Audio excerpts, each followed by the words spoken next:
I feel for some reason now, I might have been in better shape 10 years ago because that's just the way you naturally are. Like when you're 26, but 25. But I mean, you get a lot. I would get a lot more tired for a couple of reasons. One reason is I had just the jiu-jitsu mindset. Don't get me wrong. I believe Brazilian jiu-jitsu. I love it. You know what I mean? It's different if I have to fight. You know, I'll fight Brock Lesnar if you give me 2 hours to fight him. Man, I could maybe defend myself for the first hour and a half. Hopefully he gets tired and look to sneak to his back and choke him. But you know, you got 3 5-minute rounds. You can't just go in there with that mindset of defense only. You know what I mean? I'm going to survive. I can go in there with anybody and survive, but you know, you're going to have to take risks because you only got 3 5s to make something happen. And there's also, you get exhausted and you have the mindset of, oh man, I can't get hit. I got to get this fight down. I'm not saying the jiu-jitsu mindset, but again, that's back in the day, that was the popular thing, especially with the Brazilian jiu-jitsu, crazy jiu-jitsu. I got to get the A to B. I can't take too many shots. I can't get hit. I got to close the distance. I got to get the fight down. I got to get the fight down. I can't get stood up if I do get it down. And that's a stressful way to fight, man. And I'm not dissing the guy, but that's the way Matt Hughes kind of still fights. And guys like that, and even like Trig, he fought, actually, no, I shouldn't say Trig. That's how I expected him to type to fight the last one, but it's a stressful thing when you look to just get the fight to the floor, and it wears on you mentally, and then physically you get exhausted. You know what I mean? Well, I don't have that now. Now the second I'm in my realm, the second the fight starts, I got so many rounds in a sparring, especially over at Ray Longo's, where you know, it's a freaking phone booth. It's a 20 by 20 cage, so I'm in there banging with guys like 200 pounds, southpaws, and multiple partners, and it's just, you know, by the time the fight comes, it's another day of hardcore sparring. You run out of tape on one question. You believe this, dude? You believe that? But I'll tell you right now, that answer was a gem. It was a good one. All right, I don't even think I finished it, but I'll stop. I just ran through. And now, okay, so some quick rapid sure you fire. Don't want espresso? No, man, I'm good, man. I'm good. You try espresso. I have. You drink tea, don't you? God, I'm sorry, dude. So maybe some quick rapid fire short answer questions. Who's the coolest celebrity you've ever met? Coolest celebrity? Yeah.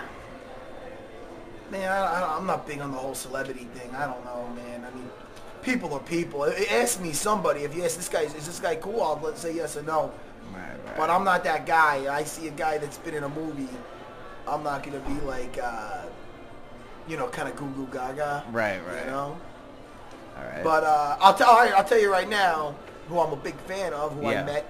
I don't care about meeting anybody about anything, you know. But some funny people. Like I'm a fan of good comedy. Right. So on Joe Rogan's show, I met Nick Swardson. That guy's funny as hell. Right. And I like that. That was the only, and it felt weird. I don't like meeting guys that I like so much on TV because I'm afraid they'll be a prick in real life. Yeah. I can't watch the script. Imagine that guy was cool as shit though. The Nick's. I'm sorry, dude. Is this what is this? No, it's all for kids? good. It's for children? No. It's for everybody. Everybody. It's PG-13 and above. I can say I can get away with this shit once in a while. I ain't gonna say the F. I'm a family guy. What the hell are you talking about? Anyway, Nick Swardson was a very cool dude, but let's say the guy wasn't a good guy. Yeah. Now I want to watch Grandma's Boy. Right. You see Grandma's Boy? Buy that movie. It's awesome. And then I can't watch it. Blades of Glory. I can't watch it because the guy's a prick, but the guy's not a prick.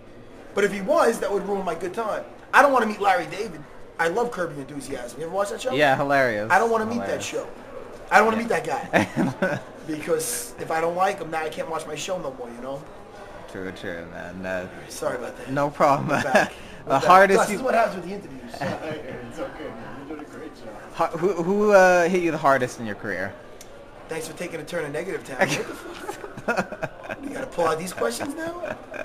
I'm going to have to say Shoney Carter because you know what? It's always the shot that you don't see coming. Right. That is the hardest shot. You know, it doesn't even have to be the hardest shot, but that's the one that you feel the most. So I'll say Shoney Carter because it's the only time I got put out from a strike. You know? What's the weirdest thing an opponent has said to you before or during the fight? Well, okay, this is coming from a guy I fought who was Canadian, Ivan Medjevar, who's the only guy who I fought who was ever shorter than me, but he was a tough little pug, man. That was a great fight. And you know what? I had his back, and I'm looking to choke him, and the guy's got, I know, because I'm another short guy, it's hard, we don't really have much necks, you know? So I'm looking for that little bastard's neck, and the whole time I'm on his back, he's hitting me in my face, and every time he hit me in the face, he'd go, with his accent, sorry. Sorry. And he's popping me in my face. And I'm like, what do you want me to say? Don't worry about it. I'm like, what are we doing here? I'm trying to choke you. Why are you apologizing? And I even told him after. I go, what was that, Ivan? He's like, oh, that's not nice, dude. He's a cool dude, Ivan Metroval. I like that guy. The funniest moment out of the 2 seasons you were on The Ultimate Fighter? I think it's a tie between when Drago and Pete Sell got drunk on season 4, and it was on the behind the scenes. You can see it if you get season 6, when Drago got drunk. I saw a part of that. It was pretty funny. So yeah. it was either one when Pete Sell had too much to drink, because he's a character. What fight are you looking forward to watching the most this year?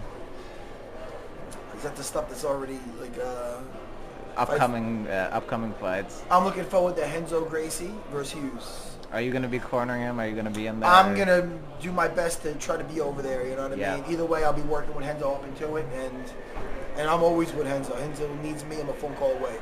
Awesome. If a movie was made of you, which actor would you pick to play yourself?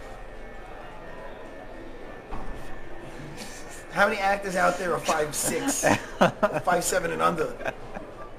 Tom Cruise is 5'7". Yeah, but he's too pretty. You know? Maybe like in a time machine, if you can get like Joe Pesci and put him back in time, like when he was in Raging Bull. Right. That would be good. That'd be money. That would be awesome. Are you going to be acting anytime soon? Do you plan to... Acting? Yes. What the fuck? Are you talking to Quentin Jackson? What am I going to do? That's funny, because I was talking to Dana about that too, and he said something like that, joking around, or something like, yeah, get a sitcom. I go, Dana, you don't understand, with the video blogs, know what's sad about that? I'm not even acting. Oh, man, it's funny that Sarah acts like an ass. Nah, dude. I think I am an ass. I hate to break it to you. All right, you can stop the acting now. There's no camera. I go, dude, no, you don't understand. This is me. I did an interview the other day, and I said that I think the guys thought I was really serious, which was awesome. And they go, oh, so Ray Longo, that's one of my trainers, you know, my head trainer with the striking and getting me in shape. I go, look, man, I think he wanted to do, I see Gus out of the corner. I'm telling a great story, and I saw my Greek Ray Longo, my sidekick from Toronto, Gus the Greek. I see him do one of these, look. Hey, dude, hey, Gus, I was in the middle of a gem. I could see. I know we got to go. We got Big Tony waiting to get some. I want pasta. We're going to get pasta. And I won't even finish my story about Longo. You want to see Longo, go to my vlogs. I saw Gus do the old. Dude, you fucking ruined it now. No worries. Forget it. Forget about it. You want to see Ray Longo, go to my vlog.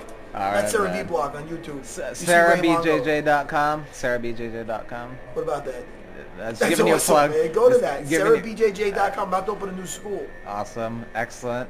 Zions as well. Zion, I'm laughing because I had a story and I would have been done with it.